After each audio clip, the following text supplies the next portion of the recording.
तो आज इस वीडियो में हम लोग सीखने वाले हैं बच्चों, क्या सीखने वाले हैं? Decomposition reaction. तो ये क्या होती है, इनको हिंदी में बोलते हैं वियोजन अभिक्रिया, या इन्हीं का एक दूसरा नाम है अपघटन अभिक्रिया। तो डीकम्पोजिशन रिएक्शन क्या होते हैं?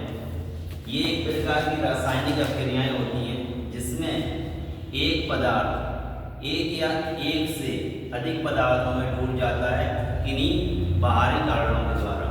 ये बाहरी कारण कौन कौन से हो सकते हैं?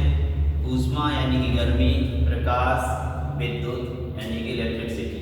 ये चीज़ों के द्वारा कोई एक पदार्थ जब एक या एक से अधिक पदार्थों में या सरल पदार्थों में टूट जाता है तो उस अभिक्रिया को बोलते हैं वियोजन अभिक्रिया या अपघटन अभिक्रिया। इंग्लिश में बोलेंगे उसको डीकम्पोजिशन रिएक्शन। तो इसके कई टाइप होते हैं, ये 3 प्रकार की होती है। कितने प्रकार की? तो हम सबसे पहला टाइप पढ़ेंगे यहाँ पर ऊष्मीय अपघटन अभिक्रिया। कौन सी? इंग्लिश में बोलेंगे थर्मल डीकम्पोजिशन। ठीक, तो ये क्या होती है यहाँ से देखें, लिखना चाहें तो ऑनलाइन वाले बच्चे लिख सकते हैं।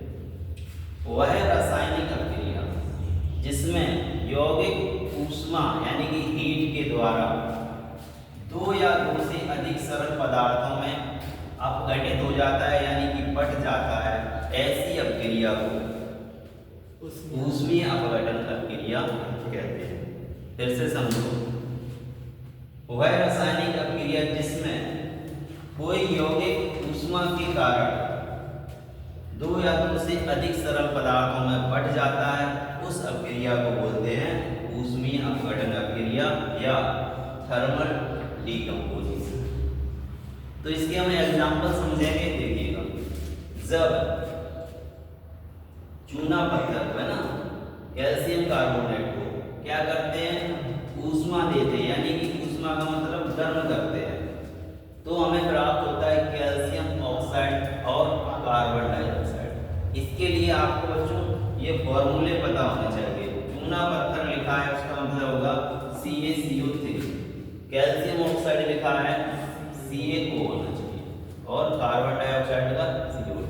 तो ये फॉर्मूले आपको पता है, तो अब आपको बस इतना याद होना चाहिए, जब कैल्शियम कार्बोनेट को यानी कि चूना पत्थर को हम गर्म करते हैं तो हमें 2 चीज़ें मिलती हैं। कौन कौन सी मिलती हैं?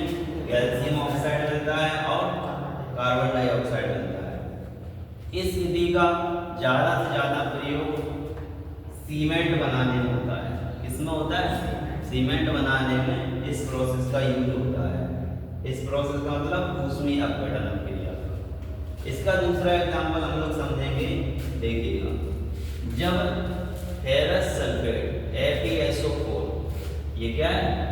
फेरस सल्फेट FeSO4, ये हरे कलर का होता है। जब इसको ऊष्मा देते हैं यानी कि गर्म करते हैं तो हमें 3 चीजें प्राप्त होती हैं। क्या क्या? फेरिक ऑक्साइड FeSO3, ये सॉलिड होता है यानी कि ठोस होता है। दूसरा SO2, ये गैस होती है, इसको बोलते हैं सल्फर डाइऑक्साइड, बहुत ही जहरीली या विषैली गैस होती है। तीसरी चीज प्राप्त होती है सल्फर ट्राइऑक्साइड SO3, ये भी एक गैस होती है। तो देखा, जब फेरस सल्फेट को हमने गर्म किया, ऊष्मा दी, तो हमें 3 चीजें मिलती हैं। कौन कौन सी? फेरिक ऑक्साइड, सल्फर डाइऑक्साइड और सल्फर ट्राइऑक्साइड। तो ये हमने आज यहाँ पर समझा क्या, डीकम्पोजिशन रिएक्शन का फर्स्ट पार्ट ऊष्मीय अपघटन यानी कि थर्मल डीकम्पोजिशन।